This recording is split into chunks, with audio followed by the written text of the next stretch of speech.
On this episode of Southall Computing, we're going to attempt to install the Refoss Smart Wi-Fi Garage Door Opener, and that's coming up next.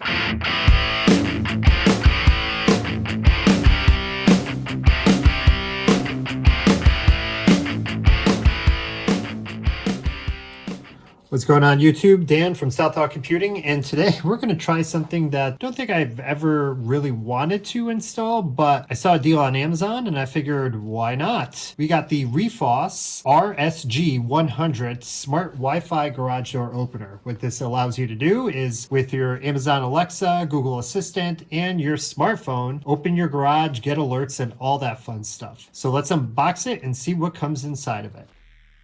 First up, we have the main part of the product here. One end is going to be for the sensor to detect whether or not the garage door is open. USB is basically to provide power, and this one here I believe is that sensor to detect if the door is open.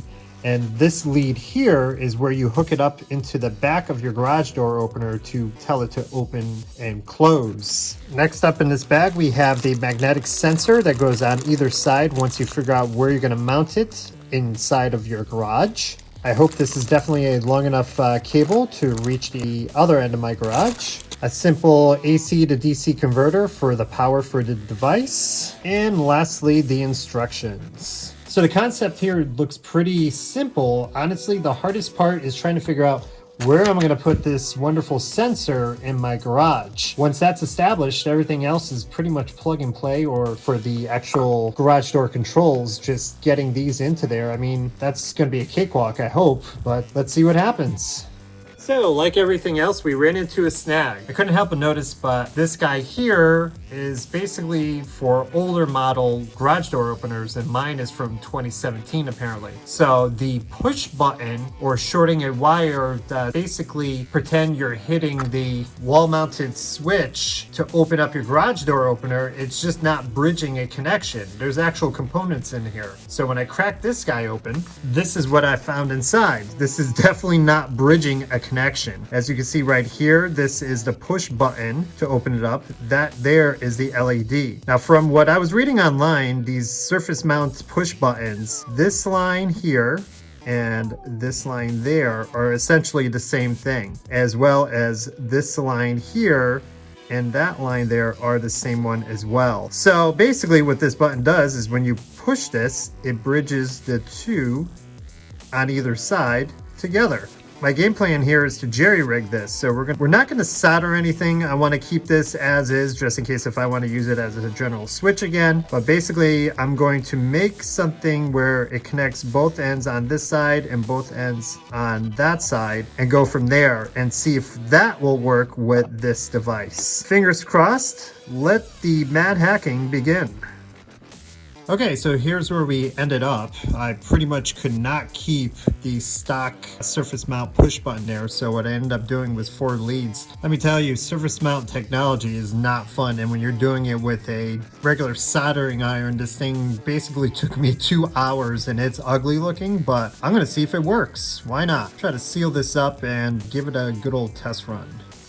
Okay, so here's our hot mess of a setup. As I was saying before, these cables here are what is going to control the quote-unquote the action of pressing the button off of the old wall mount that we use to open and close the garage door. Now up here he is in all of his hacked glory, the light indicating like it normally would if it was mounted on the wall, saying that it's getting power from here. And again, that's going to the accessory port, the red and white on the left. That's providing power for this guy. The button is getting pressed by these 2 cables, the blue and the brown, which we rerouted over there. Let's see if this is all gonna work now. All right, here we go. Oh yeah, it worked.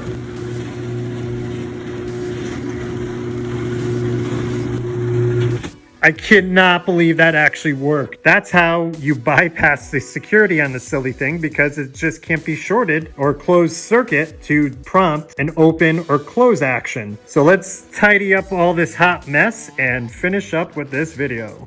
Oh, and before we go in, I just wanted to show how we set up the sensor.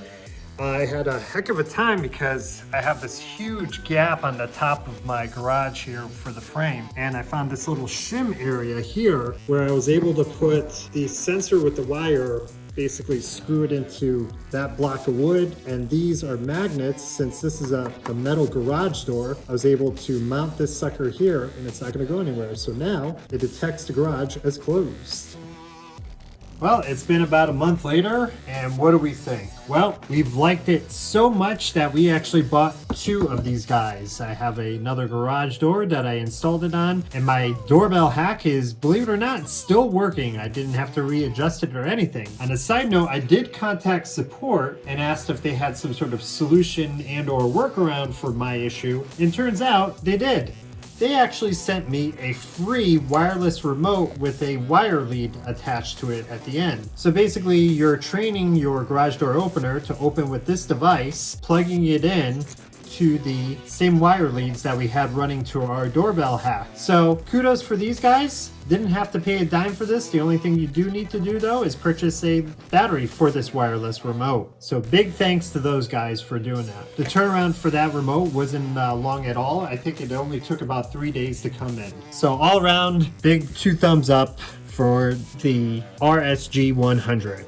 If you like what you see here, as always, please give this video a big old thumbs up. Leave a comment below, subscribe to the channel, join our forums, it will be greatly appreciated. This is Dan from Southall Computing, and as always, until the next time.